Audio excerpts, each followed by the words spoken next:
नमस्कार मंडळी, खूप खूप स्वागत आहे तुमचं माझ्या यूट्यूब चॅनलवरती। आत्ता सकाळच्या वाजले आहे 7:30। तुम्हा सगळ्यांना शुभ सकाळ। चला तर मग आत्ता मी नाश्ता बनवणार आहे। नाश्त्यामध्ये काय बनवायचं ते अजून ठरवले नाही। चला तर मग नाश्ता मी काय बनवते ते पण तुम्हाला मी दाखवणार आहे। असंच व्हिडिओला कंटिन्यू राहा आणि व्हिडिओ स्किप न करता पूर्ण बघा। नाश्त्यासाठी इथं मी पोहे बनवले आहे आणि पोहेसोबत चहा पण बनवला आहे। चला तर मग आम्ही नाश्ता करून घेतो, मग मी बोलते मी तुमच्यासोबत। मम्मा चॅनल लाईक करा, शेअर करा, चुंडा का बाय बाय।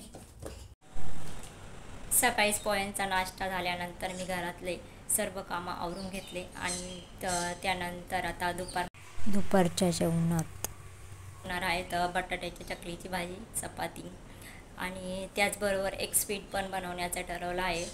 त्यामुळे तुम्ही व्हिडिओला असंच कंटिन्यू राहा। त्याची भाजी अशा प्रकारे तयार झालेली आहे। भाजी आणि चपात्या बनवून झालेल्या आहे। चला तर मग आम्ही जेवण करायला बसतो, मग बोलते मी तुमच्यासोबत। मी तुम्हाला बोलले होते की मी काहीतरी स्वीट्स बनवणार आहे। चला तर मी आज बनवणार आहे काजू कतली। ती रेसिपी तुमच्याबरोबर मी शेअर करणार आहे। काजू कतली बनवण्यासाठी तर मी 1.5 वाटी काजू घेणार आहे। पहिले मी 1 वाटी घेतली, आता त्यानंतर ही अर्धी वाटी घेतली आहे। असं 1.5 वाटी मी काजू घेतले आहे। तर चला तर मग मी मिक्सरमधून बारीक झाले पाहिजे असं आपल्याला मिक्सरमधून काढून घ्यायचं आहे। अशा प्रकारे मी काजू बारीक करून घेतलेले आहे। चला तर आपण आता यासाठी चाचणी म्हणून घेऊ।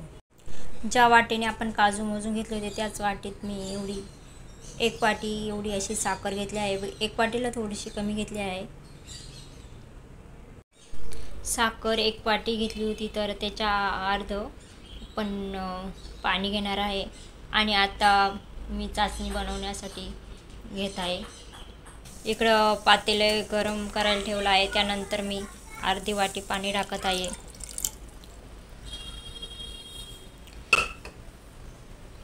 त्यानंतर हे आपण साखर काढून घेतली होती ती पण टाकत आहे। 1 वाटीच्या आसपास साखर एवढी घेतली होती। साखरेचं प्रमाण कमी जास्त करू शकतो इथे। साखर टाकल्यानंतर आता हे पाणी चांगलं उकळून देऊ। अशा प्रकारे चाचणी तयार झाली पाहिजे, एकदार चाचणी तयार झाली पाहिजे, बघू शकता तुम्ही। त्यानंतर तूप टाकायचं, चांगलं मिक्स झाल्यानंतर त्यानंतर आपण काजूची जी पावडर तयार करून घेतली आहे ती टाकायची आहे। त्यानंतर जे काजू बारीक करून घेतले होते ते मी टाकत आहे। चांगलं पूर्णपणे मिक्स करून घ्यायचं आहे आणि सारखं हलवत राहायचं करून खाली चिटकणार नाही। याचे गठोळे होण्याची शक्यता असते, म्हणून सारखं हलवत राहायचे, त्यामुळे गठोळे होणार नाही। आता हे 1-2 मिनिटं चांगलं होऊन देऊ। त्यानंतर आपण गार व्हायला ठेव। गार झाल्यानंतर ते आपल्याला पळपटावर घ्यायचं। जास्त गार पण नाही झालं पाहिजे, जास्त गरम पण नाही। 1-2 मिनिट परतल्यानंतर याच्यामध्ये वेलची पूड टाकत आहे। चांगली मिक्स करून घ्यायचं ते पण। अजून 1 मिनिट चांगलं परतून घेते, त्यानंतर गार व्हायला ठेवते।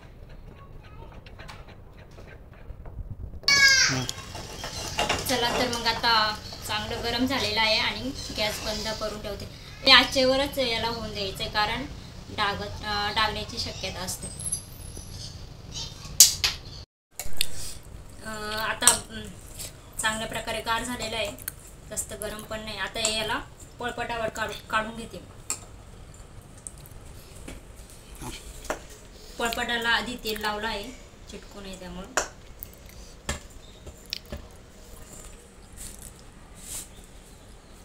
ते काढून घेतल्यानंतर त्याचा चांगला उंडा मळून घेतला आणि त्यानंतर असं लाटण्याने चोपडं लाटून घेतला आणि आता यांना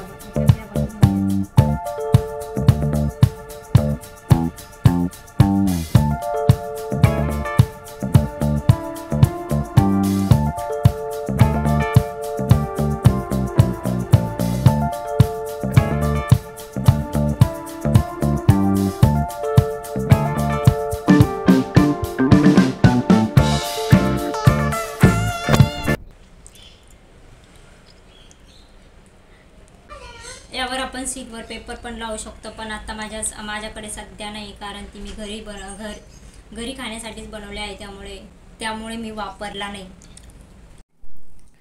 संध्याकाळच्या जेवणामध्ये मी बनवणार आहे बटर नान आणि पनीर मसाला. तर चला तर पहिले मी आत्ता बटर नानसाठी मैद्याचं पीठ राहतं ते मळून घेते आणि त्यानंतर पनीर मसाला बनवते.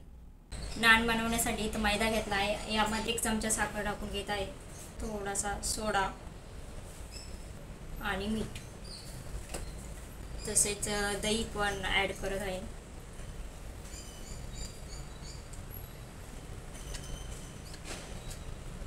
आणि थोडंसं तेल पण टाकून घेतलं आहे. चांगलं मिक्स केल्यानंतर आता मग मळून घेते आणि मळून झाल्यानंतर तुम्हाला दाखवते कसं मळलं आहे. अशा प्रकारे मी मैदा मळून घेतला आहे. आता अर्धा ते 1 तासासाठी बाजूला ठेवून देते. नानचं पीठ भिजत आहे तोपर्यंत आता पनीर बटर मसाल्यासाठी लागणारे साहित्य काढून घेते. पनीर मसाल्यासाठी तर मी पनीर कट करून घेतले आहे आणि इकडे तेल ठेवलं आहे. आता मी पनीर तळून घेते.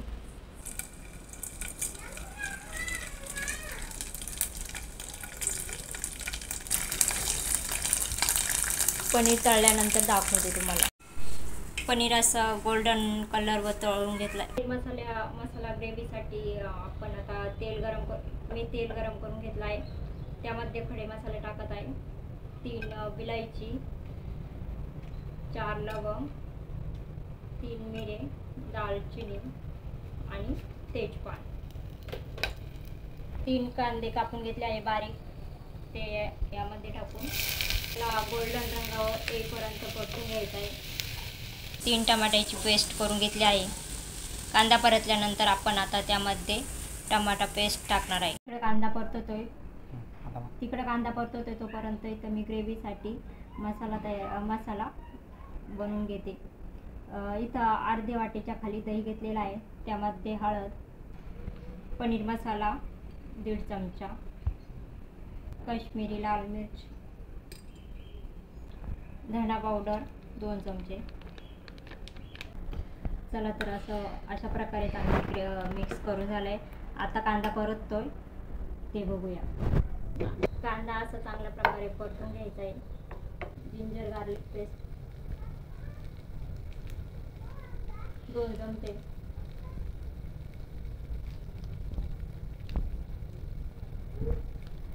एक 2 मिनिटासाठी चांगली परतून घ्यायची. लसणाची पेस्ट 2 मिनिटं परतल्यानंतर आपण टॅमॅटोची पेस्ट करून घेतली होती ती टाकूया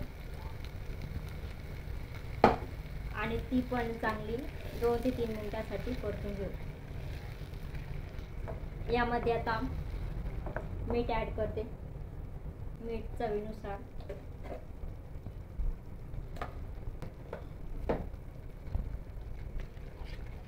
थोड्या वेळ याला परतून देऊ. अशा प्रकारे आपला कांदा आणि टमाटर परतलेला आहे.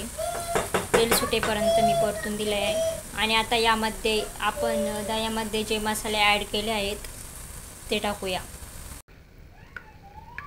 हे मसाले ॲड केल्यानंतर पण 4 ते 5 मिनिटापर्यंत परतून द्यायचे. तेल सुटेपर्यंत परतून द्यायचे.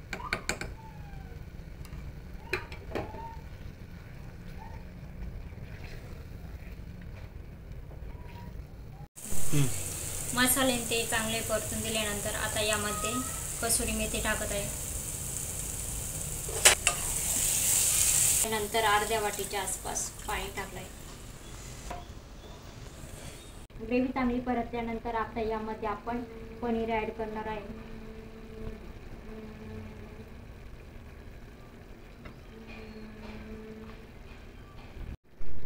पनीर ॲड केल्यानंतर कोथिंबीर ॲड करत आहे. चला तर 1-2 मिनिटासाठी आपण याला सोडून देऊया आणि नंतर गॅस बंद करून पनीर मसाला तयार होईल. अर्धा ते 1 तासानंतर आपलं पीठ चांगलं भिजून झालं आहे. आता याचा आपण नान बनवूया.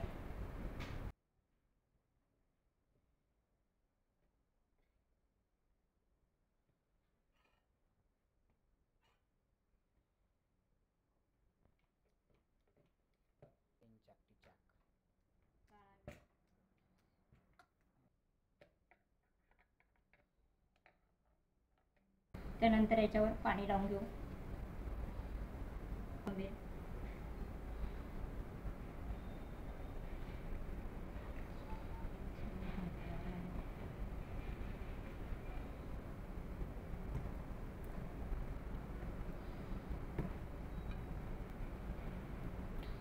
लावून झाल्यानंतर थोडंसं लाटणं फिरून घ्यायचं, जेणेकरून ती नानला चिटकून जाईल.